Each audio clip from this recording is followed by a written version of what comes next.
Morning lads, today is drift prep day here at Yashio factory. Unfortunately though, the weather really sucks, wet, lots of rain. We are praying that it clears up for tomorrow because we want to enjoy Nikko Circuit all day shredding. Anyways, we've got the lesson car in here that's getting like all its oils changed, tires and rear hubs checked and all that kind of stuff because Yutha's going to be driving this. If you guys don't know or remember, Yutha is from Okinawa, that island that's kind of like a 2-hour, 3-hour flight away from Tokyo, all the way down the bottom. And his car is an S14, and obviously when he wants to drift with us, he just flies up with his family. They stay here for a bit. So normally he's only here like twice or 3 times a year, if lucky, and Oka-chan lets him use the rental car. Anyway, so he's going to be driving that, and I'm going to be driving my car, which we currently have on the hoist. If you remember last time when we did the shakedown, we fixed a bunch of issues, but one of the biggest ones is that we've got issues with the tie rod ends. So the solution to that is we're going to change them out today and get everything aligned again in the front, and hopefully we're going to get some really good self-steering response back, because the biggest issue was that the car would kind of bind in some places and then it wouldn't self-steer. So it was, well, I mean, it would self-steer, but it was really slow how it would come back. But anyways, we're gonna fix all that today. Enough chit chat, long intro, let's just get into it.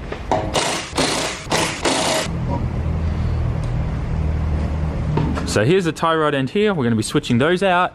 And while we've got this thing up on the hoist, I'm going to take advantage of it and bash this seam a little bit more because it was still rubbing the tire a bit. So we'll get that flat up against the rest of the chassis there, just flatten it completely out, the big hammer. And then the tie rod ends that we're actually putting in today are off a JZX 100 Chaser. And the reason for that is, see this little kink here? That repositions the tie rod end, that repositions the tie rod here to always stay kind of straight, and it's not going to cause it to be at a weird angle and cause all this binding and stuff like that when we're using it.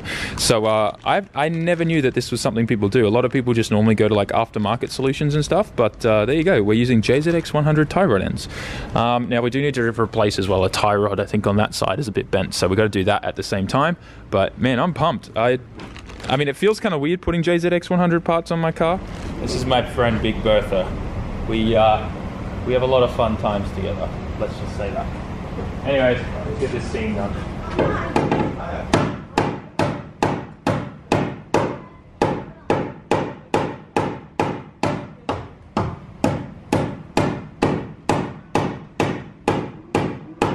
And there we go, we got that seam seal all kind of flattened out there. Put a fresh coat of black paint on that. I'll hit it with a second one after it dries, just so it's got a bit of thickness to it, and this side as well. All done. Just pretty much got it bashed out the best I could where the tire was hitting it, and got that nice and flat there, so give us a decent amount of room now. Anyways, time to get these tie rod ends off, so let's actually get to that now. So I got one tie rod off now, and here's a quick comparison. This is the factory Nissan one, and as you can see, it's dead straight and it's pretty short. If I put this and make a bit of space here on the bench, if I line this up to there we go, you can see there that the JZX 100 one is just a little bit longer, as well as we have this correction here that the Nissan one doesn't have. So that's going to keep my tie rod ends from the rack nice and straight, and I'm not going to get binding issues and stuff like that. So we should get a lot more of a faster kind of self-steering feeling. I mean, we can just add more caster and stuff to that, but it's not going to fix the binding issue. It's because, you know, you can compensate with self-steer with caster, right? But yeah, we might as well fix this while we're here. And the best thing is like, everyone in Japan always tries to use like factory option tie rod ends because these are strong, right? They break very rarely. Like if you've got aftermarket D-Max ones, IKEA Formula and stuff, they break super easy and bend super easy. So, but you get adjustability out of them. So a lot of people try to use the factory option ones because they're the strongest and they last the longest. But Nissan ones are very expensive. It's like nearly $150, $160 for 2 factory ones. But the Toyota ones are only $25 each. And they're longer and they have a correction, the same thread pitch. So win-win. Anyways, we're gonna go get some udon. It's raining, it's cold, we need udon. Let's go. Arigatou gozaimasu. Look how good that looks, guys. And then you have to get some of the tempura at these places. It is to die for. Always get one of these. They're amazing. It's like a veggie kind of hash brown that's deep fried. I think that's the best way to describe it. Got an update for you guys. I got the tie rod installed on this side, the new one.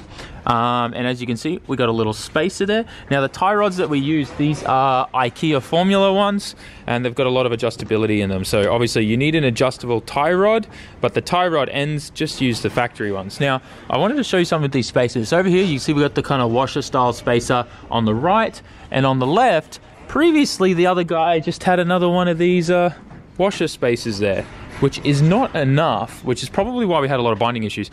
It's not enough for how short these knuckles and stuff are with the extended LCA. So we've put a full-size spacer on here as well. Okachan just had that lying around, so that really helped out. Obviously, another quick tip, guys, Loctite everything going into your rack. You don't want that coming loose while you're drifting. So got that end in. I've just got to put the new tie rod end in, and obviously we don't put a washer spacer on this side because we've got the full-size spacer in the end of this rack. So we'll put that on, and then we'll kind of get the boots and everything on there and just set everything in, and then we should be good for an alignment soon, which I'm pretty interested in. And this is where the magic happens. Toyota Motor Corporation, made in Japan. Look at this, JZX 100 tie rod end on a Nissan. I'm just glad it's honestly not a Subaru part on my Nissan, because that would be like the ultimate insult. Toyota parts I'm okay with. If I can line this up with my left hand right now, that would be amazing for the video. But oh, we did it, lads. We did it. There we go. I can retire in life now. We're all G. All right, good to go. All right, we've got to kind of figure all that out and then put her in place, and I got to send to the rack first though, so I got to bring it down and do that. So just before, we also realized that with the tension caster arms that I've got, it's not offset at all here, and you can obviously see as well my wheel's been hitting this a lot. So what we're doing is I've got GK Tech sending me a fresh set of caster arms, because these are Okachan's ones, and he's giving these to me to put on my car, and I've got GK Tech sending another set that I'll give back to him.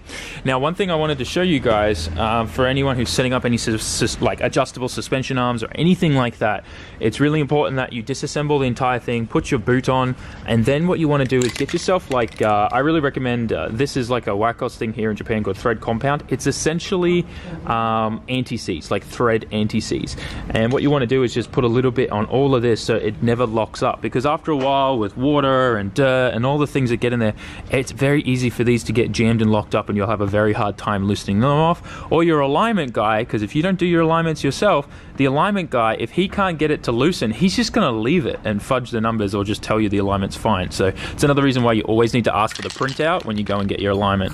So I'm just going to spray this in there, and then we'll thread this guy in there, and now there's some fresh anti-seize in there, which should help this thing keep moving whenever we need to loosen it and adjust it and change it. It just makes your life so much easier. Pro tip: when you're vlogging, it's hard to do things one-handed. But also, pro tip with this stuff as well, just make your life easier in the future. All right, I'm gonna put this together, we're gonna put those in, and we'll do the alignment, and we'll show you all of that. We also centered the rack. The way that Okachan does it is we use a special small tape measure that fits on the inside of this, because that face in there is where it starts. The inside, you don't want to go from the out of the lip here, because then you'll be about 5 mil off.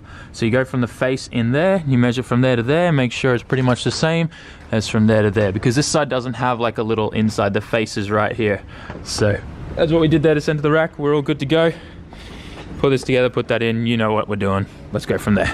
All right, so as you guys can see, we've got everything in there now. The only thing that's not tightened is the adjustable part for the tie rod ends, which we'll do during the alignment, obviously. And one thing you need to be careful with the JZX 100 tie rod ends on your S chassis is that the factory Toyota nuts are too tall for you to be able to get a pin in. So we've used Loctite for now, but I'm gonna get like a shorter nut that we'll be able to put on there and actually get some wire or something like that in the pin, because I'm not happy just using, obviously, Loctite's probably not like the best solution for long term. So we'll get this thing, wheels on there, get it down, and actually do the alignment finally. And just like that, car is all aligned. I'm going to take it out for a bit of a test drive soon, but first we need to change tires. These ones here, borrowing some more wheels off Okachan, because I still don't have any wheels on the right size on the rear end. So we are changing from these spent ones to some Kenders up here. Throw these Kenders on, and then we'll be right. We'll have 3 pairs for tomorrow. Should have a lot of fun. So we are all good with tires and wheels. The next thing I want to try and do is get my shifter replaced in the Silvia. This arrived earlier today. Shut up. one thing about S15s is that you can't just take the key out a little bit for it to stop making noise. You have to take the whole thing out. So I've got a whole new shifter assembly here, which better have that seal on it. Otherwise, I'm gonna be pissed. It should though. I can't believe it. In the end there, we thought it was gonna be super expensive to replace this whole thing, but it's only 50 bucks. Oh wow, it comes with everything. Damn, that's pretty good for 50 bucks. Oh yeah. Damn. So it comes with the inner and the outer seal. All brand spanking new. Can't complain with that. New bushings and everything. Yeah, I really can't complain about that. 50 bucks well spent. I can't believe how cheap that was. That's actually awesome. So I just finished and got the new shifter installed, and I just wanted to show you this. It's really easy. There's just one C-clamp, like C-clamp in there, C-clip, whatever you want to call it. It's hard to see. Hang on, let's see if I can get my iPhone light in there for you guys. You can kind of see it in there. It's hard to see, but there's just one C-clip in there. You get in there with your little C-clip tools, you take it out, and then the whole shifter just lifts straight out. Then putting the shifter in, it's a little bit difficult to line up the bushing with the hole. You should never have to hit down on this. As long as you just have a light and you kind of line it all up, it'll slot right in, making sure you obviously move the C-clip to the new shifter as well, and then put it in there. Because the first time I put it in, I was like, oh, now I'll put the C-clip in after I slotted it in place, and then I realized I needed to take it out again to put the C-clip on first. So don't do my mistakes, guys. Now this has 3 inner seals, which I'm pushing in. I'm gonna push in all pretty much now, and then hopefully we will no longer have any transmission fluid leaks. It's insane. See, there's one seal here. 1, 2, 3. It's kind of funny.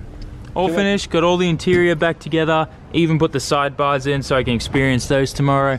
I'm pretty pumped.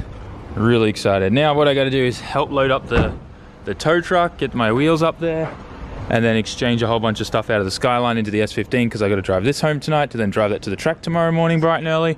I'm really pumped, man. It's been so much work the past week to get that roll cage in there, and now I get to drift it. Plus, how cool is my lightsaber? Zoom, zoom, zoom, zoom. I'm still a kid at heart. I really am. That actually looks so cool on the camera right there. Okay, so I'm on my way home now, and luckily I was able to get away from the workshop a little bit earlier than normal, which means I should be able to get a few more extra hours of sleep tonight, providing I edit everything and don't get distracted and procrastinate or anything like that. But before anything else happens, let's make sure we hit some gate.